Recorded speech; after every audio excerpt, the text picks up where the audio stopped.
Hi there, my name is Larry Holcomb and I'm one of the tutors from Garnish School of Sound. In this video I'm going to show you how to make a deep house style chord sound. The sound's going to sound something like this.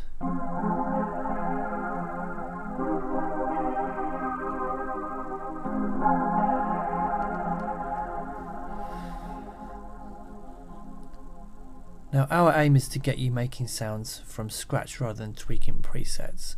So I'm going to build this sound from the bottom up.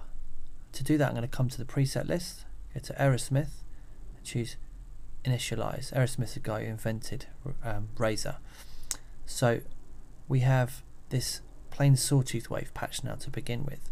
The first thing I'm going to do is switch off the glide. So glide allows you to glide and pitch between notes. I don't want that for this sound, so I'm going to take that off.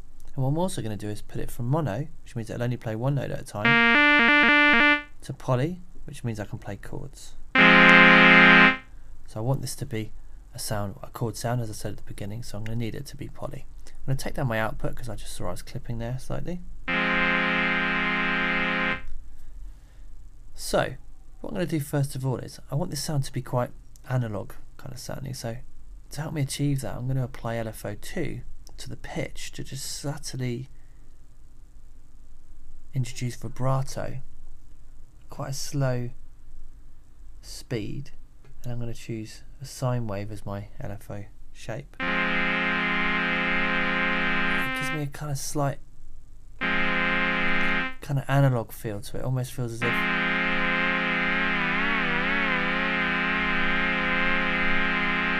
the synth's drifting in and out of tune. Next thing I'm going to do is choose my oscillator types. So first one I've got is pulse to saw, which I'm actually going to leave as it is, that's the default. Next one I'm going to choose is a Hoover synced. So Hoover is a pulse width modulation oscillator. Pulse width allows you to change the symmetry between a square wave and a pulse wave. It's great for adding movement to a sound.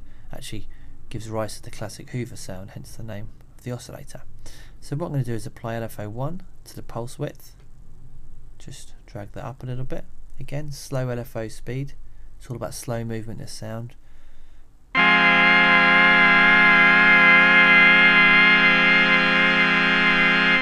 turn down the amp of that oscillator slightly so it's not as loud. And again, I'm going to take down my output a little bit. Next thing I'm going to do is use a safe bass control just to bring in a bit of energy at the fundamental frequency. I'm going to bring the slope down, which changes it from a saw to a sine wave. And I'm just going to subtly add a bit of warmth in there at the fundamental frequency, a bit more bass in there. Next up I'm going to look at the amplitude envelope. The envelope which is going to affect the volume of the sound. I don't want it to sustain, so I'm going to bring that down. This is now going to give me a short percussive kind of sound. Not very pad-like. What I'm going to add next is this echo parameter, which turns the envelope into an echoing envelope, which almost basically acts like a delay. So what I've got here is feedback and then delay. Feedback is the amount of delays that I can hear, and delay is the delay time.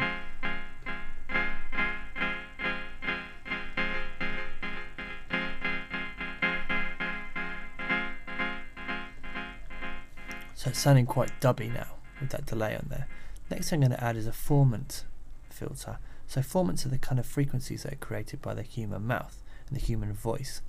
And using this formant dial I can scroll through those frequencies.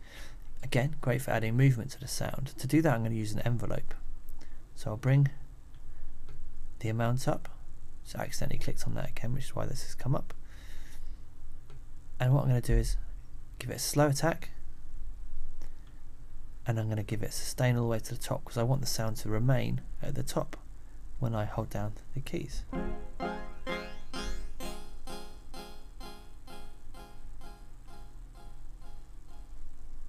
Bring down that feedback a little bit. And the next filter, I'm going to introduce a low pass filter.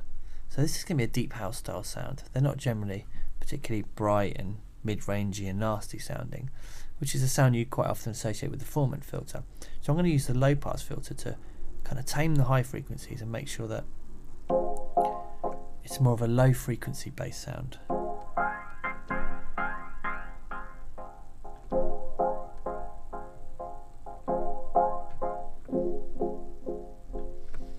Okay, so sounding good, but not sounding particularly paddy at all. But if I bring in this reverb sync setting here, this is going to bring it into being more of a pad style sound. So I'll switch that up. So this is probably the most interesting parameter in Razor. Razor is an additive synth, which means that it's made up of actually multiple synthesizers that are all capable of synthesizing sine waves. There's actually 320 of them, so each sound could be made up of up to 320 different sine waves. We can see these sine waves, or partials as they're called, in the graphic display here. If I increase the cutoff, so we have more partials present. So the reverb in Razor is not a typical audio effect that you'd be used to with reverb. Usually the sound will pass through a reverb unit that will produce lots of tiny little delays. They're so close together the ear perceives it to be reverb. That's not the case in Razor. The way Razor works is the reverb is actually made of the partials, so it's an additive effect. So what that means is it allows you to completely pitch your reverb. So when you play a new note, the reverb will actually replace the reverb from the previous note. Let me demonstrate that. So if I play a chord here, bring up the cutoff a bit just to demonstrate this. If I play a chord higher up, if you notice the reverb on here, it doesn't carry on. So look at these low notes here. The reverb's completely gone, i.e. the reverb's actually pitched. I'm going to bring up my decay and my dry wet. Really wash the sound out, and now I can use my low pass filter 2 to make it a bit warmer. I'm going to boost my output a bit here.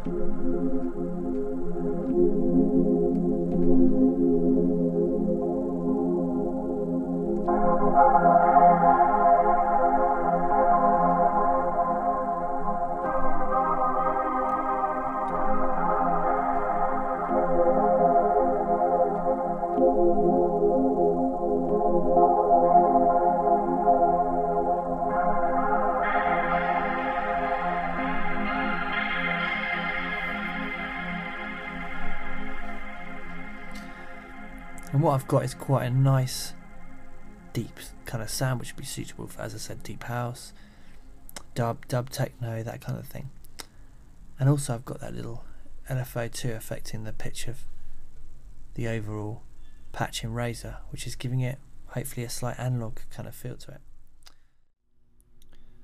So just to give you an idea of how this sound works in the context of a track, I've put together this deep house idea, and I've got the sound playing down here from Razor, just with a little bit of EQ taking out some of the low end on it.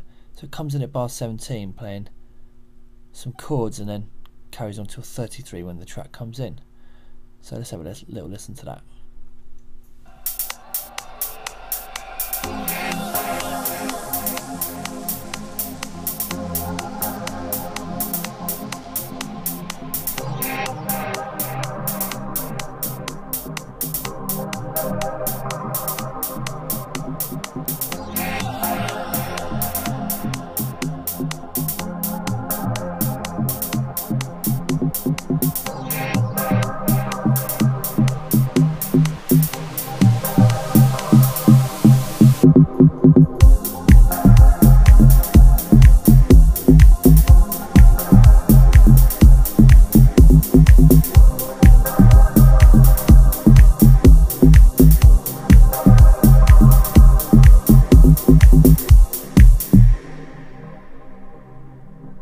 So there you go, that's how the sound works in the context of a track. So I hope you found this tutorial useful, and thanks again for watching.